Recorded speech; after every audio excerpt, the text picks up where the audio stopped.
दोस्तों, आज की कहानी एक ऐसी लड़की की है जिसे सुनकर आपकी आंखों में आंसू आ जाएंगे। सोचिए जरा, आपका 11 साल का बच्चा जो बोल और सुन नहीं सकता, गूंगा और बहरा, गलती से ट्रेन में बैठ जाता है और सीधा भारत से पाकिस्तान पहुंच जाता है। ये कोई फिल्म की कहानी नहीं, ये है गीता की जिंदगी।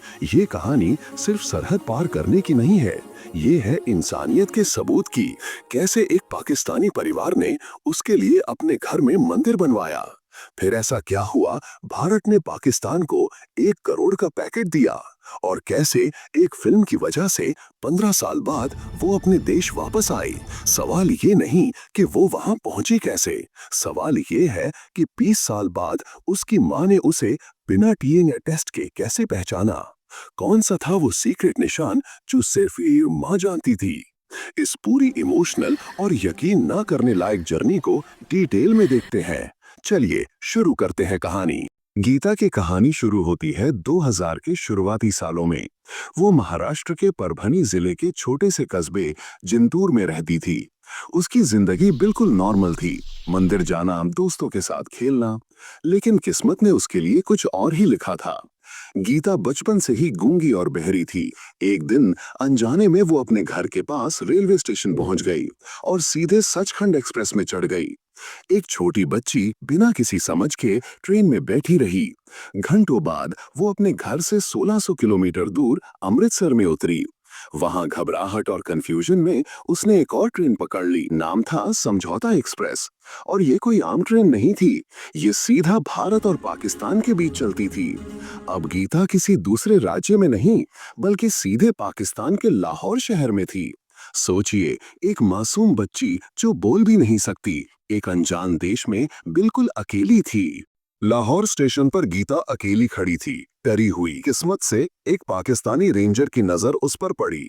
उसने तुरंत समझ लिया कि बच्ची परेशान है और वो बोल नहीं पा रही। रेंजर ने उसे एदी फाउंडेशन के हवाले कर दिया, पाकिस्तान का सबसे मशहूर एनजीओ जो बेसहारा बच्चों को शरण देता है। वहां शुरुआत में उसका नाम फातिमा रखा गया, लेकिन फाउंडेशन की केयर टेकर बिल्किस एदी जी ने देखा कि गीता का धर्म और स्वभाव बाकी बच्चियों से अलग है। उन्होंने पहचान लिया कि ये हिंदू पृष्ठभूमि से है, भारत से आई है। तब उन्होंने उसका नाम गीता रखा। और यहीं आता है सबसे बड़ा इमोशनल हुक। बिल्किस एदी जी ने गीता की आस्था का ध्यान रखते हुए फाउंडेशन के अंदर ही एक छोटा सा मंदिर बनवा दिया। ये सिर्फ शरण देना नहीं था, ये थी इंसानियत की मिसाल। जहां दो देशों के बीच तनातनी रहती है, वहां एक पाकिस्तानी परिवार ने गीता को अपनी बेटी की तरह 15 साल तक पाला। उन्होंने साबित किया कि रिश्ते देश या धर्म से नहीं, सिर्फ प्यार और समझदारी से बनते हैं। 15 साल तक गीता पाकिस्तान में रही। फिर 2015 में जब बजरंगी भाईजान फिल्म सुपरहिट हुई, तब एती फाउंडेशन को लगा कि ये तो हमारी गीता की ही कहानी है।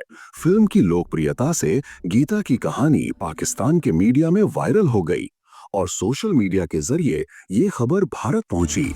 उस समय की विदेश मंत्री सुषमा स्वराज जी ने इस मामले को गंभीरता से लिया। रिसर्च के बाद कंफर्म हुआ कि गीता भारतीय ही है और आखिरकार 26 अक्टूबर 2015 को गीता भारत वापस आ गई। दिल्ली एयरपोर्ट पर उसका ग्रैंड वेलकम हुआ।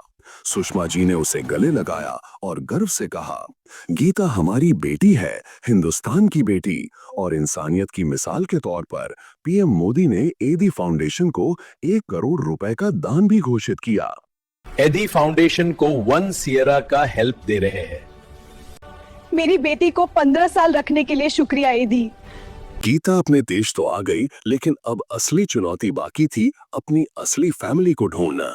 भारत आने के बाद 8 अलग-अलग परिवारों ने दावा किया कि गीता उनकी बेटी है, लेकिन सबके डीएनए टेस्ट फेल हो गए। गीता इंदौर के एक एनजीओ में रहने लगी। फिर मार्च 2021 में उसी जिंतूर कस्बे से एक महिला सामने आई, मीना वाघमारे।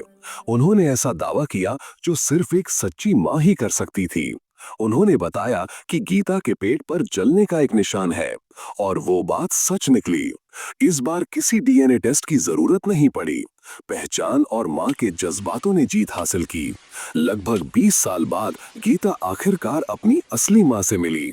सोच सकते हैं वो मिलन कितना भावुक रहा होगा। आज गीता, जिसका असली नाम राधा वाघमारे है, अपनी माँ के साथ खुश है। वो अपनी पढ़ाई भी जारी रख रही है। गीता की कहानी सिर्फ लॉस्ट एंड फाउंड नहीं है। ये कहानी हमें सिखाती है कि जहां राजनीति असफल होती है, वहां इंसानियत जीत जाती है। आपको एधी फाउंडेशन का ये काम कैसा लगा? कमेंट में जरूर बताइएगा। मिलते हैं अगली शानदार कहानी में। Bye bye.